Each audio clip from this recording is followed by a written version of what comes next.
So you playing fantasy basketball. You excited. Excited. You hyped. What is this? Hype? The hype. You got all of the players that you wanted, including Ja Morant. Sir, he's troubled. You even drafted Tyrese Halliburton. Man down. Things are going great. And then injury strikes. The unexpected always comes to the surface in fantasy basketball. Like, I can't remember a year where I didn't see or feel some kind of unexpected turn, right? So this is something that happens every single year, whether it be injuries, whether it be trades happening, like your favorite player goes to a new team, or a valued asset on your squad goes to a new team and now their value is diminished. Or on the other side of it, you might have a player who we didn't expect to have a good season actually ascend and make a huge impact on your league. In this episode, we know that you have to expect the unexpected, but for week 13, we want to prepare you as much as we can.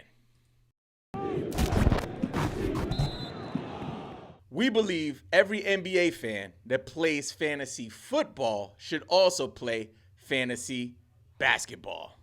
With NFL playoffs right around the corner and the NBA season in full swing, BetOnline has you covered with all of your up-to-the-second odds, news, and scores.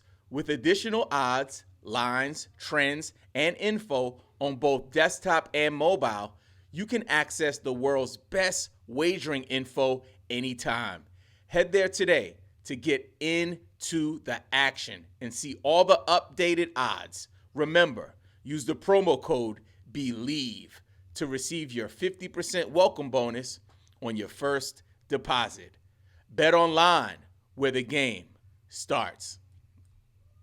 So I want to start by saying, again, Happy New Year, right? I think this is just our second show of the new year, but we've been getting so many people connecting with us with comments on all of the social media platforms. But I got to give a big shout out to our TikTok people, man. Our TikTok people are official, like hardcore fantasy folks, like really, really active. And also the thing that really warms my heart is the fact that we have so many people who are responding to other folks and giving them tips and advice, right? So like if a post does well and gets like, let's say 10,000 views, 15,000 views or something like that, like obviously I won't have the capacity to respond to everyone's comment.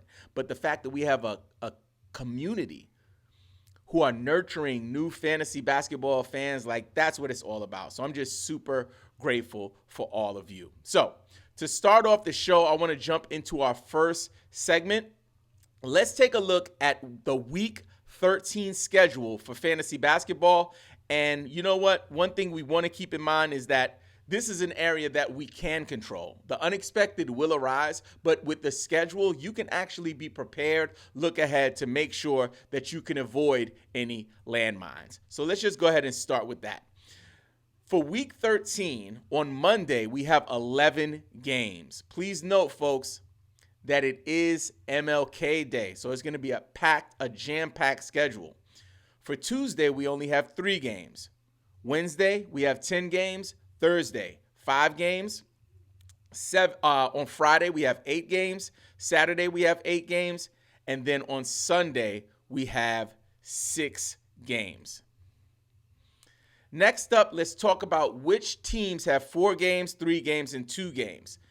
So Atlanta has 4 games. So does Boston, Brooklyn, Houston, Indiana, the Lakers, the Heat, the Knicks, the Thunder, the Magic, Sixers, Spurs, Toronto, Utah, and Washington all have 4 games. Then for those teams that have 3 games, we have Charlotte, Chicago, Cleveland, Dallas, Denver, Detroit, the Warriors, the injury-riddled Memphis Grizzlies. Oh, my knee hurt. No, I'm sorry. Lord forgive me. Minnesota, the Pelicans, the Suns, Portland. And then we have a few teams with 2 games. We got the Clippers, the Bucks, and the Sacramento Kings. So let's talk about back-to-backs. So we have the Monday and Tuesday back-to-back is the OKC Thunder and the Philadelphia 76ers. The Wednesday and Thursday back-to-back is Minnesota, New York Knicks, Toronto Raptors, and Utah Jazz. For the Thursday and Friday back-to-back, we have one team, the Indiana Pacers. And then for the Friday and Saturday back-to-back, we have Atlanta, Charlotte, Philadelphia, and the Spurs. For Saturday and Sunday, we have Houston and Washington. Then on Tuesday and Thursday, we have a pseudo back-to-back. If you don't know what a pseudo back-to-back is, it's a term that I first heard from Josh Lloyd on the Locked On Fantasy Basketball podcast. And basically what it is that two games sandwich a game where there is the inability to stream, right? So you can't stream players. I'll answer what is streaming in a minute, but basically what that does is creates an environment where even though the back-to-back is not necessarily the two games that come right behind each other or whatever, but it is gives you the ability to pick up a person and get the same value of a back-to-back. Now, just to explain streaming really quick, what streaming is when you have the ability to put players into your rosters on those days when you don't have a lot of players, right? So if you're playing fantasy basketball, you know there are days when you play a guy, he has or you play a league mate, I should say, and he or she has 5 players playing, and then you have 2 players playing, or they have 8 and you have 4, and you're like, that's not fair. That's why you stream. So that way you could cycle in players in your bottom 1 or 2 roster slots in order to kind of level the playing field a bit. Next up, I want to talk about the best schedule. So when we talk about streaming, we talk about back-to-backs, it's really important to talk about quality games. I had one of our community members recently has been hearing the term quality games, and he's been like, yo, I thought quality games is because, they was going to be putting up a lot of points and that's high quality, or it was going to be a good matchup. No. When in the fantasy basketball community, when we talk about quality games, we're talking about the games that you are able, on the nights and the games that you are able to stream in players, right? So we talk about low volume days and high volume days. Low volume days is when you have, let's say, anywhere from 1 to 9 games happening, right? 1 to 8 games, I should say. Let's say that. And then anything like over 9, so 9 games, 10 games, 11 games, 12 games, you're not going to be able to stream players. You're probably going to be in a similar situation that you'll be in on Monday when we have 11 games on MLK, where you're going to have guys on your bench that you're not even going to be able to play. You're going to have to make start-sit decisions on a high-volume day. So for quality games, these are the days that we can stream. Some people also call quality games streamable games or streamable days, right? So be mindful of that when you're moving through. And if you're an experienced player, please bear with us because our community is built on welcoming new fantasy basketball players to the community, right? So if you're an experienced player, you'll hear me dropping lessons about stuff that you might be familiar with. But just know we want to make sure our community is informed so we can win championships. So for the best schedules for week 13, quality games, Indiana, for 3 quality games, I should say, Indiana, the Thunder, the Sixers, Washington, Denver, Phoenix all have 3 quality games in week 13. And then for 2 quality games, we have the LA Clippers and the Sacramento Kings with 2 quality games. Streaming days, we talked about streaming. These are the days you can stream. Tuesday, Thursday, Friday, Saturday, and Sunday are the days that you can stream. So make sure if you have questions about it, pull up to our Discord. We can support you there to make sure that you get what you need in order to win in week 13.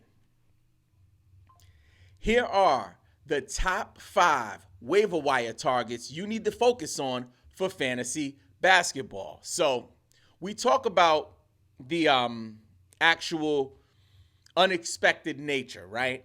That always in fantasy, you're going to have things that pop off, right? You're going to have situations in fantasy basketball that pop off that you have no control over. The waiver wire is probably one of the most tumultuous spaces. It's like walking on a freaking, in a freaking minefield. You don't know what to expect. It's like Forrest Gump. You don't know what's going to happen when you open that box of chocolate. You might get a league-winning type player. Listen, man, like I've been playing fantasy for a minute, almost a decade. And when I tell you, I remember when Nikola Jokic was on the waiver wire. Let that sink in. Nikola Jokic was on the waiver wire. So it could happen. Anything could happen here. So we really want to pay attention in terms of the waiver wire. So let's go ahead and jump in to give you guys the people that we're looking at. Now, I always talk about how during the week, if you want up-to-the-minute information, because I have 2 kids, they're off from school tomorrow, so they're hanging out in the living room right now, and, I have a wife, I have a full-time job as a social media professional, so I got a lot happening. But during the week, when I get updates, you can get those updates on TikTok and on Instagram. So I did a video about this gentleman that I'm going to speak about.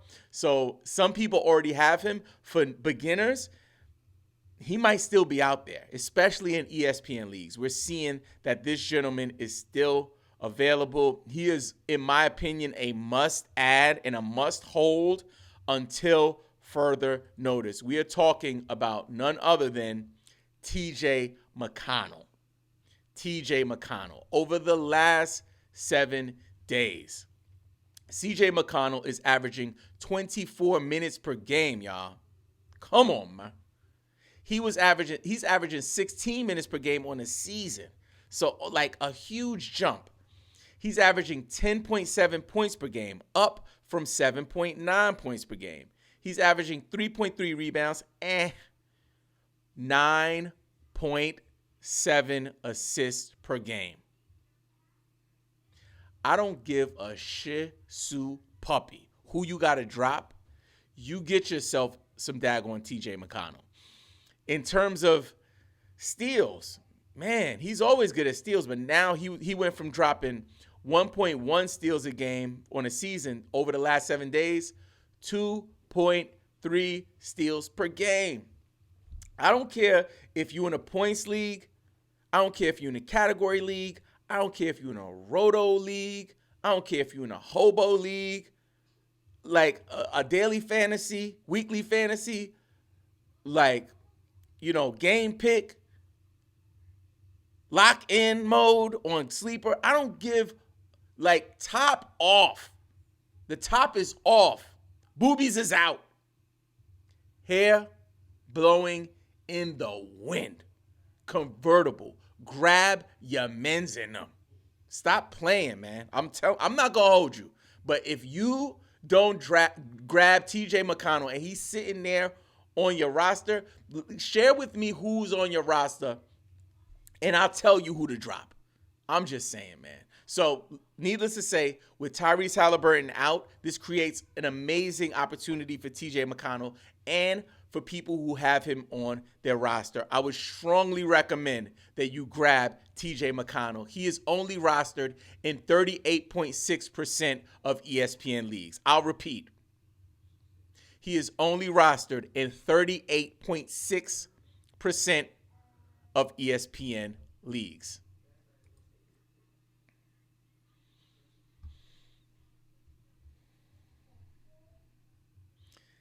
Next up, we're going to take a look at Nick Richards. Nick Richards from the Charlotte Hornets. He's only rostered in 8.9% of leagues on ESPN over the last 7 days. He's averaged 29 minutes per game, which is wild, right? Mark Williams is out, so there's like a clear runway and a path to fantasy value for this man. 10 points per game over the last 7 days, 8.3 rebounds, 1.7 assists, no steals. Check this out, y'all. Come in close for this one. 1.7 blocks per game. No.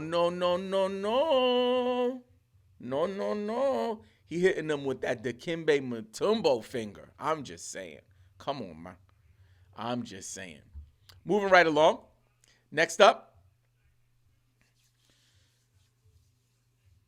Doo-Wop Reef. Oh, baby. Yo, I'm telling you, I've been wanting to say Doo-Wop Reef all day. Like, I'm old school, right? So there's a DJ for all my old school heads out there. Anybody's maybe hip-hop heads over maybe 35, 40. You might know about a DJ called Doo-Wop, right? Doo-Wop used to put out these mixtapes, and on the mixtapes, he would have mad MCs, all your favorite MCs, favorite guys that you know, and they would do exclusive records for him. And he also plays stuff like songs that were out. But Doo-Wop mixtapes, he used to have these mixtapes called 50 MCs.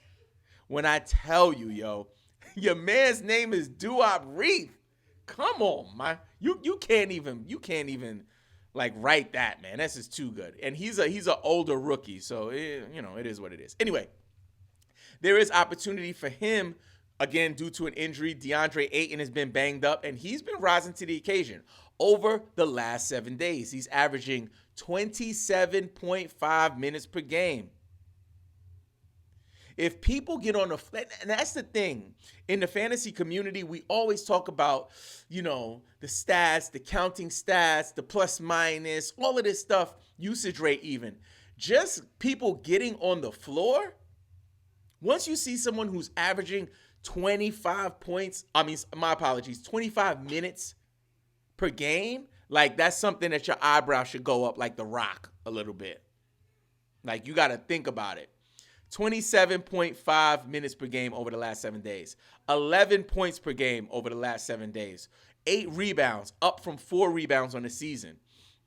0.8 assists, half a steal, check this out. 1.3 blocks per game. Yes. In a points league, your blocks are going to be valued way more than an actual point, right? For category leagues, if you're trying to find some blocks, he's right here. Doo-Wop, I'm just saying. Next up, we're going to take a look at my man, Luke Canard. Man, I love some Luke Canard.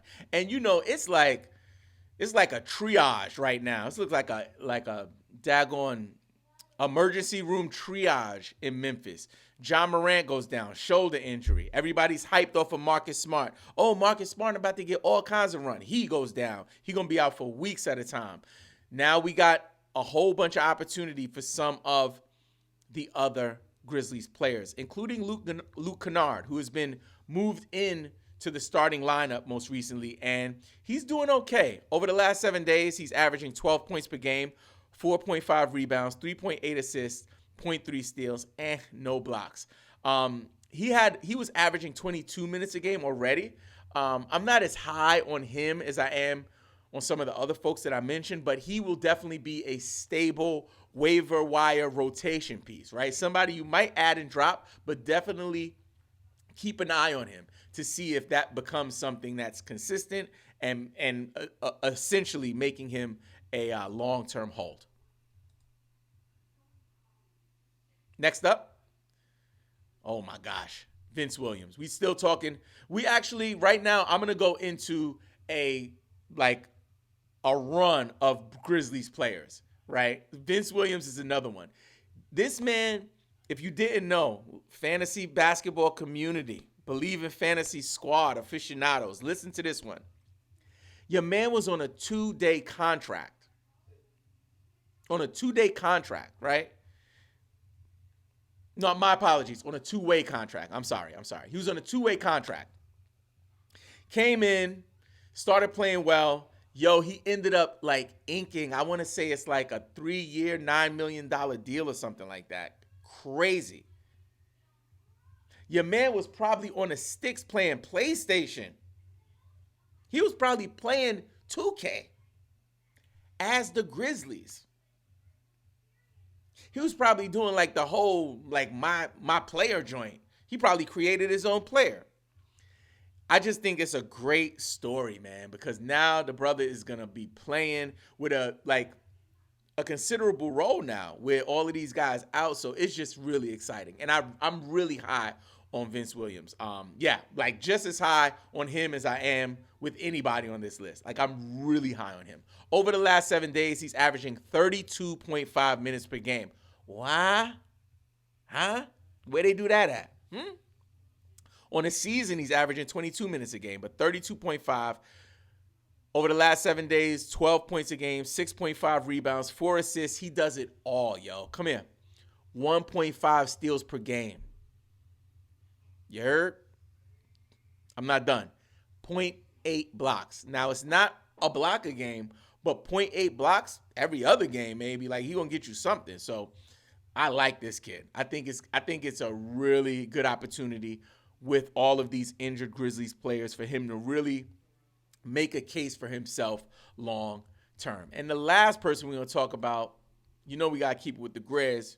It's the Grizz. Xavier Tillman. Y'all know, if you follow this channel, I was super high on this guy early on in the season. And with all of these injuries, it just seems like it's all coming together. It's all starting to gel. Over the last 7 days, 24 minutes per game, 11.5 points per game, 7 rebounds per game, 2.3 assists. Check this out. Come closer for this one. And my children got to keep it down back there because I'm about to go big on this one. They got to keep it down. Check this out. 1.8 steals per game. He out here like the Hamburglar. He's a big guy. He's a power forward center. And that's not a fluke because on the season, he's averaging 1.2 steals per game. So he's in the last 7 days, 1.8 steals per game. On the season, 1.2. Come on, man. It's like Ocean's 11 out here with this kid. 1.3 blocks per game over the last 7 days.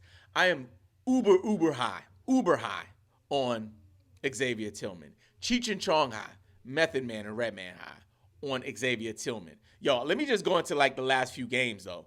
Over the last couple games, on the 13th, he did 36 minutes, 12 points, 5 rebounds, 5 assists, and 6 steals. Are you listening to me? Are we playing the same fantasy? Your man is only rostered in 8.7% of ESPN leagues. A change has got to come. A change has got to come. Introducing Did It, your ultimate fantasy basketball cheat code. Imagine having a personal sports expert in your pocket, ready to dive deep into your league, analyze your waiver wire, and provide winning strategies, all through a one-on-one video call. Did It is more than just advice. It's a game-changing experience, y'all. We offering you the unique ability to share your screen with me, Robin Marks, from BLEAV in Fantasy, from NBC Sports, all that good stuff, and literally go under the hood of your fantasy team. I always compare it to like dropping a comment on TikTok is essentially like me giving you an aspirin and being like, here, take this Tylenol, take this aspirin, call me tomorrow. Doing a Did It call is like me doing a surgery on your team. It's like we getting surgical with it. And here's the best part. Your first call is absolutely free, up to $25. Don't miss out on this incredible opportunity to elevate your game. Download the Did It app today and dominate your league. Here are the top 5 sell highs you need to pay attention to for fantasy basketball. The first person we want to talk about is Kyrie Irving. Kyrie Irving has been number 1 in fantasy basketball over the last 7 days. Over the last 2 weeks, he's been number 3. On the season, he's ranked 22. Kyrie Irving has been balling. We've been super duper high on him in the preseason. He got banged up, was a little concerned, but he is not disappointed. It has been worth the price of admission. Some players that I would look at moving him for, honestly, the way he's performing, I would probably just look at first round guys. If they're not in the first round, I would not be trying to do business with, anyone with Kyrie Irving unless I was getting a first round player. Next up on the sell high list, we got Tyrese Maxey, who is currently ranked number 20 in points leagues, but in the last 7 days, he is number 2 in fantasy basketball. What? In the last 14 days, he's number 10. So, he's cooking with all kinds of grease. He's cooking with peanut oil. He's cooking with vegetable oil. He's cooking with bacon grease, hot bacon grease. Your man is on fire. And he kind of had a bit of a dip, but he's now coming back. So I would try to sell high on Tyrese Maxey. Next up on the sell high list, Tobias Harris. Tobias Harris has been number 3 in the last 7 days, which is because of a big game he had. Over the last 14 days, he's been ranked 32, and on the season, he's ranked 70. So I want to take a look at some guys who are in that range to see who I would move for Tobias Harris. So Tobias Harris currently at 70. I would definitely trade Tobias Harris for Jalen Johnson. I would definitely trade Tobias Harris for Derek White. I would definitely trade Tobias Harris for Jalen Duren. These are players I would be looking at, and I would even go higher than that if I could create a package to get him on the squad. Next up, currently ranked 23? That's wild. No, off 129, my apology. Currently ranked 129.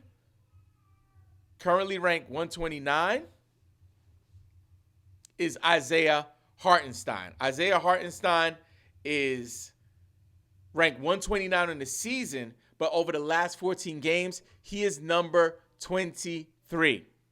Number 23. So a lot of people are thinking that he's gonna be able to maintain this value. I don't know if he's gonna maintain top 25 value, y'all. Come on, man. We talking about Isaiah Hartenstein. I don't give a crap. Come on, man. That can't happen. Will he be good? Maybe. But I don't think he's going to be this good. So if I could create a package to sell high on Isaiah Hartenstein right now, I would do that.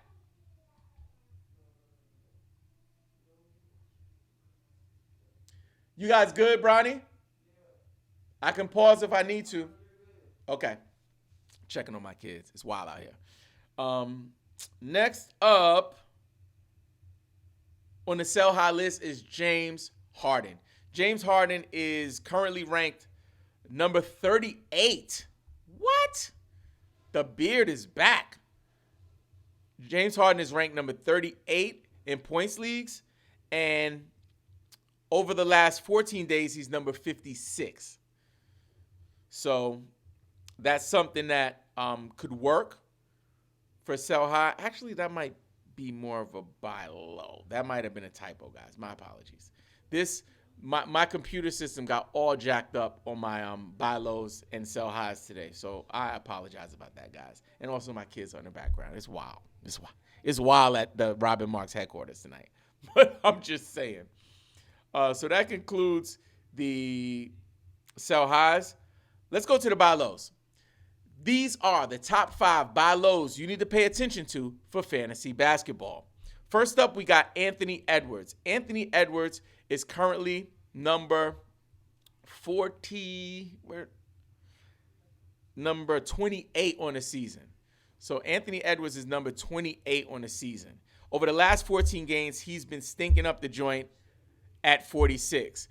However, there was a situation where I think he had a hip injury that he sat and he only had 6 points for the game. That threw everything off.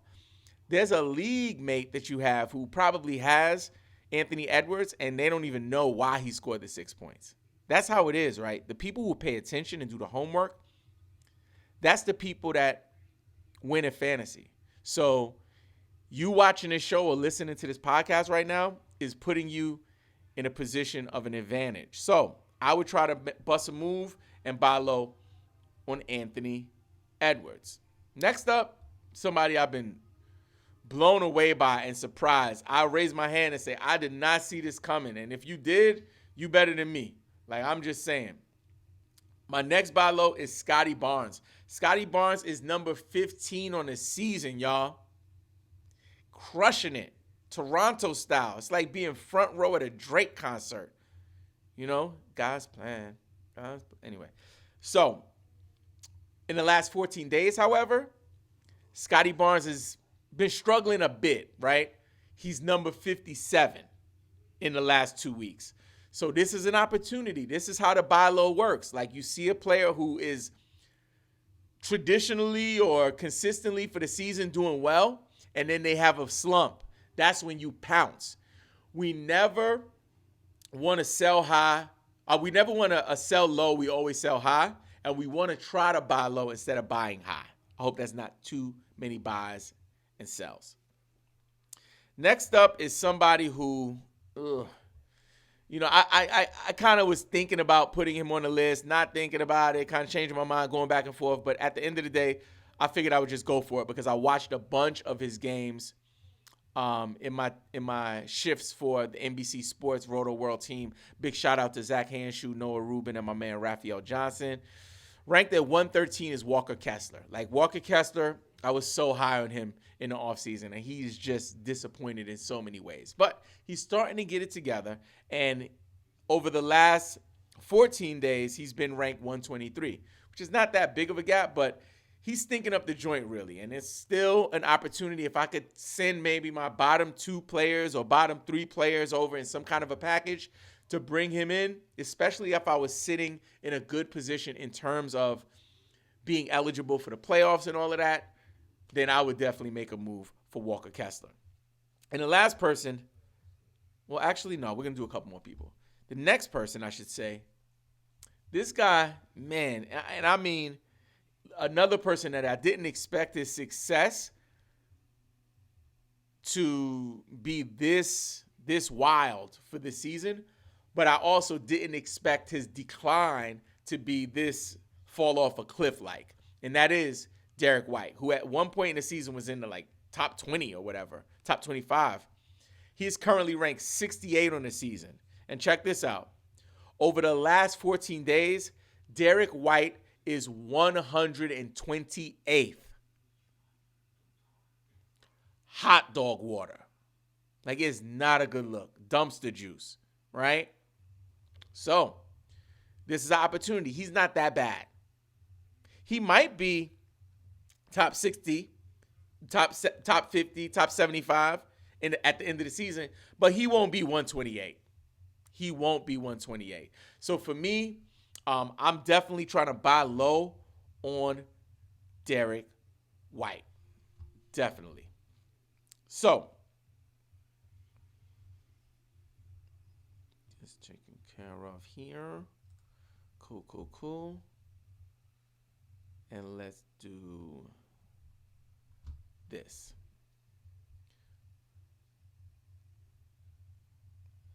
So I got a really important announcement, like something super, it's huge. It's huge. And I just wanted to take time to share it with you. So this is super important. We need you to be a two-way player. We need you to play offense and we need you to play defense, right? And on offense, we need you to subscribe to the YouTube channel. Too many of the people who watch the content, they don't subscribe. Just subscribe. Do it now. Just click. You can like if you want to, but subscribe, right?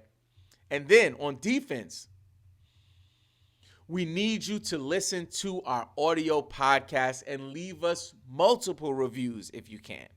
If you don't listen to podcasts, which many of you don't, this is an excellent time to start.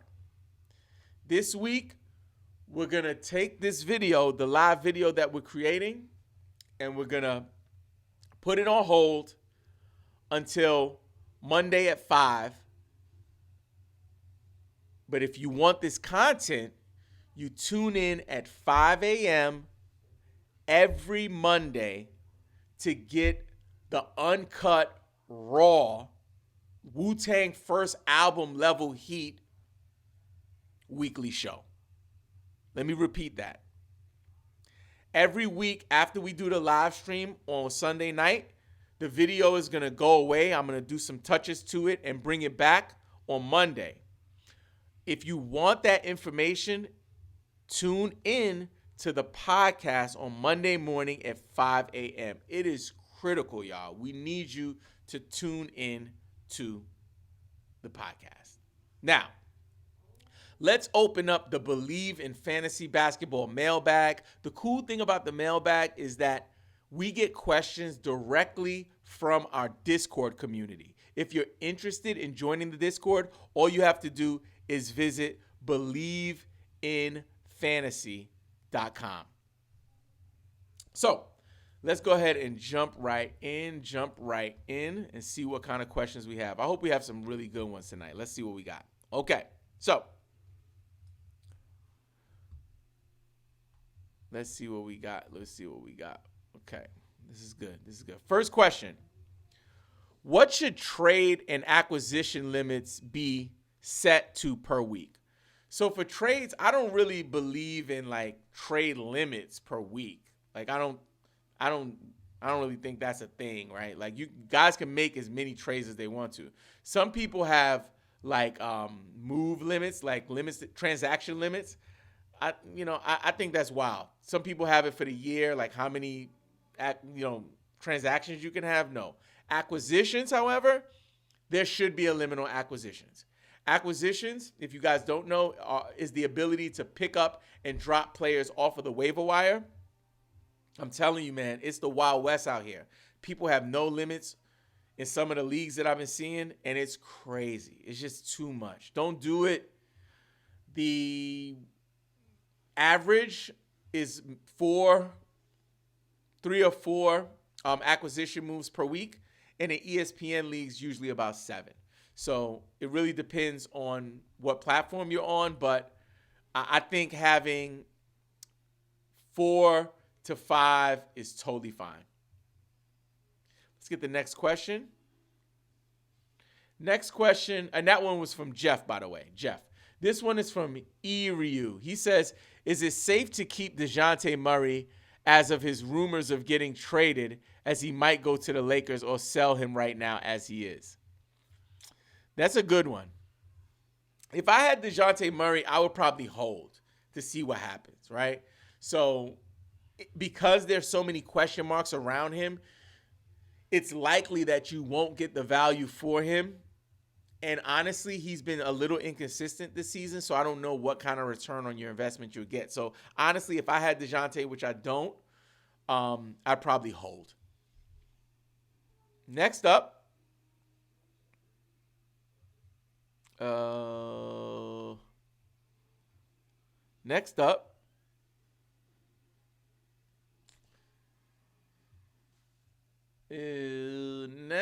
sorry about that. Man, I'm having so many technical difficulties tonight. The kids are home. It's just wild tonight. We'll get through it. It is week 13 for crying out loud, and 13 is a crazy. Look at this. It's like cutting off. There's all kinds of stuff happening. Oh, my God. Here we go. So this one is from Spicy Siakam. Thoughts on Mikal Bridges, and do we think he ups his current production? Do we think Mikal Bridges is going to get better? I do not. I think when a player like Mikal Bridges comes into a new situation, and honestly, he's like a Swiss Army knife for fantasy, especially in category leagues, really, really good, right? But the fact that he came into a situation and like had a meteoric rise, people moved him up really fast in fantasy. People were like, oh my God, he's a second round guy. Oh my God, he's a third round guy. We had a very tiny sample size of what he could do last season in Brooklyn, and it just wasn't enough to believe in it. I wasn't that high on Mikal Bridges, honestly. And today, I believe where he's performing, how he's performing, is more of an indication of what we should expect from him. So, no, I don't think he's going to get much better than this. The next question comes from Andy, my man Andy. What up, Andy? He says, with Ja being out rest of season, how do we feel about Bane and Triple J fantasy managers? I try not to say the owners too much. So, for Bane and Triple J, this is what I would say, is that when Ja came, Triple J played better, way better, closer to what we expected from him. Bane, I know I did, I'll raise my hand and say I thought he would take a slight hit, but he would still be good, and that's exactly what happened. He took a slight hit. I think Bane in the short term is going to be the most valuable of the two. I do believe at some point we need to start thinking about, will the Memphis Grizzlies call it a day and start shutting it down? And that is my concern. Not so much are they good. They're both good. But with Ja out, Triple J doesn't play as well. And with Ja out, Bane takes advantage of that and gets more production. But big picture, I'm more concerned about the organization. And will the injury to Ja Morant and the failing, record and output that they're doing as a team, as a collective unit, will that lead to them shutting this all down? So that's more of a concern for me, is like, will they both get shut down? So in a rest of season scenario, if I had both of them, I'm more interested in the waiver wire people on the Memphis Grizzlies than I am about the Stars. So I would be okay with trading. I would sell high on Desmond Bane once he strings together a few good games, and the same thing for Triple J. Next question. Next question is from Lan10. Says, is Kuminga a hold? He's likely part of a deal for Siakam. I don't have any news on the deal, but I do think that Kuminga is a waiver wire guy that you can pick up and drop as needed. If you want to hold for a few weeks to see if any of that comes to fruition, that's totally fine. So this is a good one. This is from Tofu. Says, what do you do with Scotty Barnes after the Raptor trade? I say you hold Scotty Barnes. Scotty Barnes is still good. He's over the last couple weeks, he hasn't been killing it, but he's still in the top 15, top 20. I would hold Scotty Barnes. Now that you are prepared for week 13 of the fantasy basketball season, make sure you check out this video so you can get ready for some trading in fantasy. This episode was presented to you by BetOnline, where the game starts.